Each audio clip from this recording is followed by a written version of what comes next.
السلام علیکم دوستانو، شیردل تخنیکی معلوماتی چینل ته ښه راغلاست. الله تعالی دې وکړي د صحت او عافیت جامه پتن ولر. زمونږ د نن ورځې ټاپک او موضوع ده د اے سی او ډي سی لایټونو کنټرول په اتومات ډول باندې د اتفینا اے سی ریلی په واسطه باندې. نو دوستانو زه غواړم په دې رابطه ستاسو سره مختصر لنډ او مهم معلومات شریک کړم.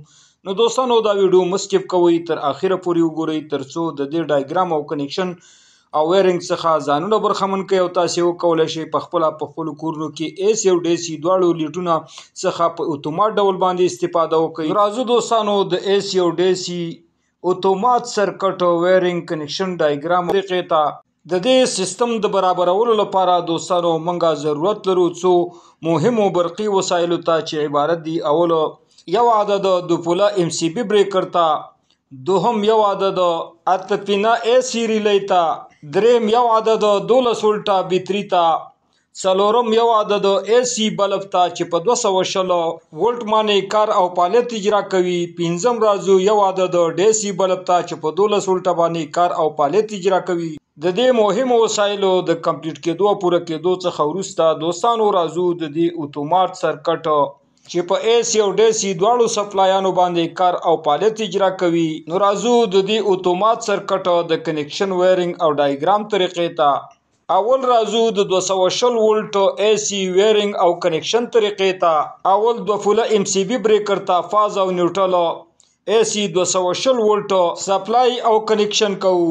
دوهم د 2 پوله ام سی بی بریکر څخه فاز ویر د ریلی د بیز د 9 پینټ سره نصب او کنیکشن کوو. دریم د ام سی بی بریکر څخه نیوټرل ویر د ریلی د بیز د 2 پینټ سره نصب او کنیکشن کوو. او د ریلی 2 پینټ او 9 پینټ دواړه دوستانو د کویل پینټونه دي، یعنی په دې باندې اے سی ریلی اف او آن کیږي او په دې باندې ان او او ان سی پینټونه کار او فعالیت اجرا کوي. څلورم د بیز د 9 پینټ څخه چې دې ته مونږه فاز سپلای کړی دی دا دوستانو 8 پینټ سره نصب او کنیکشن کوو د ان او او ان سی پینټونو د کار او فعالیت لپاره. پنځم د ریلی د بیز د شپږم ان او یعنی نارمل اوپن پینټ څخه فاز ویر 220 اے سی بلب ته نصب او کنیکشن کوو. شپږم او د نیوټرل ویر څخه ډایرک نیوټرل ویر 220 ولټ بلب ته ډایرک نصب او کنیکشن کوو. نو په دې سره دوستانو د دې اتومات سرکټ اے سی ویرینګ او کنیکشن تکمیل شو. نو دوستانو د دې نه وروسته راځو د ډي سی ویرینګ او کنیکشن طریقې ته. اووم د بیټرۍ څخه فاز ویر یعنی مثبت ویر د ریلی د بیز د اول پینټ سره نصب او کنیکشن کوو. اتم او د ریلی د بیز د څلورم ان سی یعنی نارمل کلوز پینټ څخه فاز ویر ډي سی بلب ته نصب او کنیکشن کوو. نهم د بیټرۍ د منفي پینټ څخه منفي ویر یعنی نیگیټیو ویر ډایرک د ډي سی بلب سره نصب او کنیکشن کوو.